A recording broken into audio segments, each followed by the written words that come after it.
राधे राधे दोस्तों। आज हम बात करेंगे चतुर्मास के बारे में। चतुर्मास क्या होता है, चतुर्मास में कौन कौन महीने आते हैं, उन महीनों में क्या खाना चाहिए क्या नहीं खाना चाहिए, उसके बारे में हम बात करेंगे।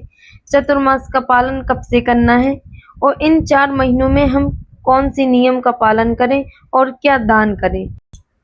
यदि आप भी भगवान विष्णु की कृपा पाना चाहते हैं तो इस वीडियो को अंत तक जरूर देखें। वर्ष 2026 में चातुर्मास 25 जुलाई 2026 शनिवार को देवशयनी, हरिशयनी या आषाढ़ी एकादशी से आरंभ होगा। धार्मिक मान्यता है कि इसी दिन भगवान विष्णु क्षीर सागर में शेषनाग पर योग निद्रा में जाते हैं और चातुर्मास का समापन 20 नवंबर 2026 शुक्रवार को देवउठनी या प्रबोधिनी एकादशी पर होगा। इसी दिन भगवान विष्णु के योग निद्रा से जागने की मान्यता है और इसके बाद विवाह, गृह प्रवेश जैसे मांगलिक कार्य फिर से आरंभ किए जाते हैं।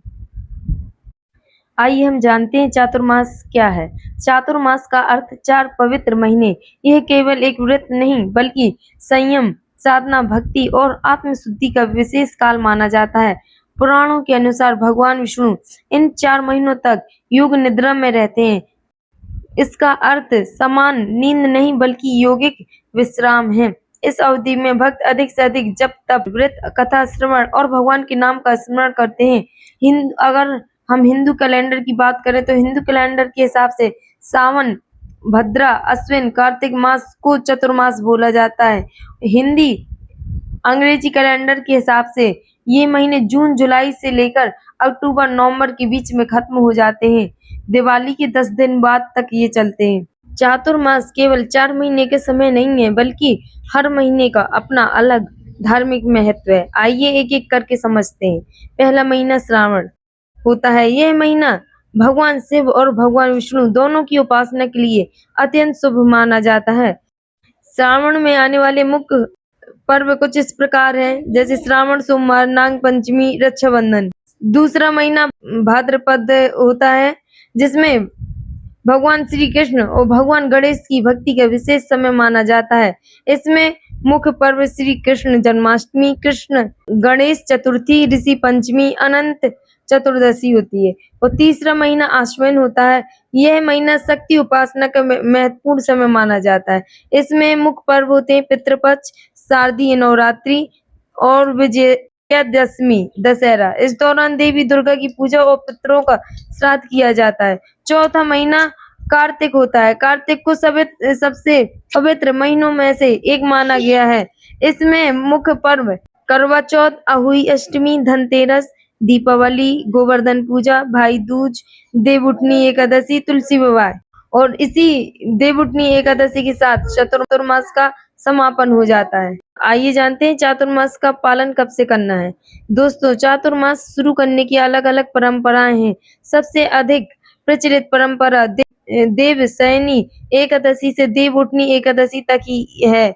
वहीं कुछ संत और संप्रदाय गुरु पूर्णिमा से कार्तिक पूर्णिमा तक चातुर्मास का पालन करते हैं। इसलिए आप अपने गुरु परिवार या जिस परंपरा का पालन करते हैं उसी के अनुसार चातुर्मास का संकल्प लें। धार्मिक मान्यता के अनुसार श्रद्धा से किया गया दान विशेष फलदायी माना जाता है। जैसे अन्न दान कर सकते हैं आप, जल दान, वस्त्र दान, गौ सेवा, गरीबों को भोजन कराना, धार्मिक ग्रंथों का दान, छाता, चप्पल या वर्षा ऋतु में उपयोगी वस्तुओं का दान कर सकते हैं आप। चातुर्मास में भगवान श्री हरि विष्णु शेषनाग की शैया पर योग निद्रा में चले जाते हैं और इस दौरान सृष्टि का संचालन करने के लिए भगवानों को समय बांट दिया गया है। सावन का पहला महीना, उसमें महादेव और उनका परिवार इस संसार को चलाते हैं, क्योंकि उसके बाद जब महादेव जाते हैं तो उनके बेटे गणेश जी आते हैं। गणेश जी जाएंगे तो 15 दिन के लिए पितृ इस धरती को चलाएंगे। हमारे पितृ जाएंगे तो माता रानी आएंगी। माता रानी जाती हैं तो हमारे कुबेर चलाएंगे। लक्ष्मी जी की पूजा करेंगे। दीपावली होती है और फिर आ जाती है देवउठनी एकादशी, जिसमें हमारे श्री हरि विष्णु जी उठ जाते हैं। इस प्रकार सबको उनके काम बांट दिए गए हैं। इन 4 महीनों में विवाह, गृह प्रवेश, मुंडन इत्यादि कार्य वर्जित हो जाते हैं। इस चतुर्मास में जप, तप, पूजा पाठ करना, व्रत करना, तीर्थ इत्यादि करना, पवित्र नदियों में स्नान करना, ये सभी कार्य सर्वोत्तम माने गए हैं। चातुर्मास हमें केवल व्रत रखना नहीं सिखाता, बल्कि अपने विचार, व्यवहार और जीवन को बेहतर बनाने की प्रेरणा देता है। इन 4 महीनों में किया गया जप, तप, दान और भगवान का स्मरण आध्यात्मिक उन्नति का मार्ग प्रशस्त करता है। यदि आपको यह जानकारी उपयोगी लगी हो तो वीडियो को लाइक करें, अपने परिवार और मित्रों के साथ शेयर करें और ऐसी ही धार्मिक एवं उपयोगी वीडियो के लिए हमारे चैनल को सब्सक्राइब करना न भूलें। जय श्री हरि, जय श्री विष्णु।